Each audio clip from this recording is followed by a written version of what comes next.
റമദാൻ നമ്മുടെ ജീവിതത്തിൽ മാറ്റങ്ങൾ ഉണ്ടാക്കിയിട്ടുണ്ട്, സ്വാധീനം ചെലുത്തിയിട്ടുണ്ട് എന്ന് നമുക്ക്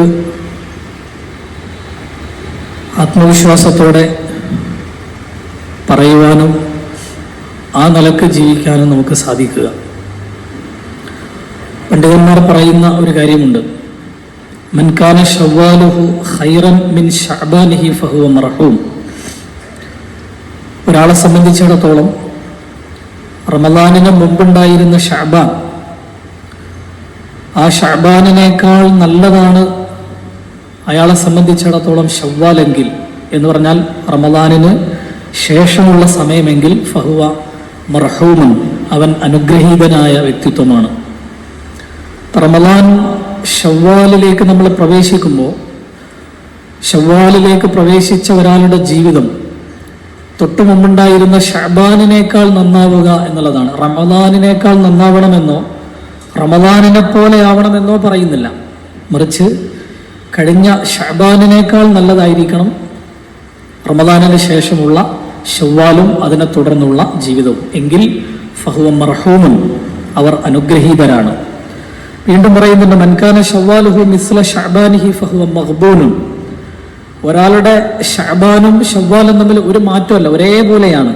എങ്ങനെയാണോ ശഅബാനിൽ ഉണ്ടായിരുന്നത് അതേപോലെ തന്നെയാണ് ശവ്വാലിലും ഉള്ളതെങ്കിൽ അയാൾ വഞ്ചിതനാണ്, ചതിക്കപ്പെട്ടവനാണെന്നാണ്. എന്ന് പറഞ്ഞാൽ റമദാൻ അയാളുടെ ജീവിതത്തിൽ കാര്യമായ സ്വാധീനമൊന്നും ചെലുത്തിയിട്ടില്ല. റമദാനിനെ ഏത് വിധേനയാണോ സമീപിക്കേണ്ടത് അങ്ങനെ സമീപിച്ചിട്ടില്ലായിരുന്നു.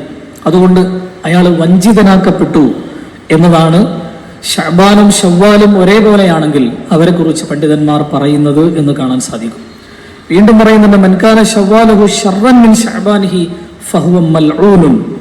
ഒരാളെ സംബന്ധിച്ചിടത്തോളം ശഅബാനിനേക്കാൾ മോശമാണ് ശവ്വാലെങ്കിൽ, ശഅബാനിൽ നമ്മൾ എങ്ങനെയായിരുന്നോ അതിനേക്കാൾ മോശപ്പെട്ട ഒരവസ്ഥയിലേക്കാണ് ശവ്വാലിലേക്ക് ഒരാൾ എത്തുമ്പോൾ സംഭവിക്കുന്നതെങ്കിൽ, അങ്ങനെ നമ്മുടെ കൂട്ടത്തിൽ ആരും ഉണ്ടാവാൻ സാധ്യതയില്ല. പക്ഷെ അങ്ങനെ സംഭവിക്കുക എന്ന് പറയുന്നത് ഫഹുവ മൽഊനുൻ, അവർ ശപിക്കപ്പെട്ടവരാണ്.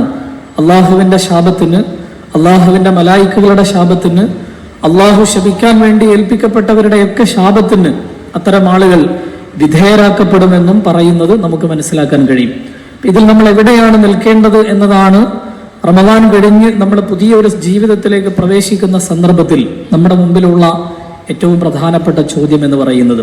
ഒന്നാമത്തെ വിഭാഗത്തിൽ നമ്മൾ ഉണ്ട്, അഥവാ ശഅബാനിനേക്കാൾ നല്ല ശവ്വാലാണ്, ശഅബാനിനേക്കാൾ നല്ല ഒരു തുടർ ജീവിതമാണ് റമദാനിന് ശേഷം എൻ്റെ ജീവിതത്തിൽ ഉണ്ടാകുന്നതെന്ന് ഉറപ്പുവരുത്താൻ നമ്മെ സംബന്ധിച്ചിടത്തോളം സാധിക്കുമ്പോഴാണ് റമദാൻ നമ്മുടെ ജീവിതത്തിൽ പരിവർത്തനങ്ങൾ ഉണ്ടാക്കിയിട്ടുണ്ട് എന്ന് നമുക്ക് പറയാൻ സാധിക്കുക.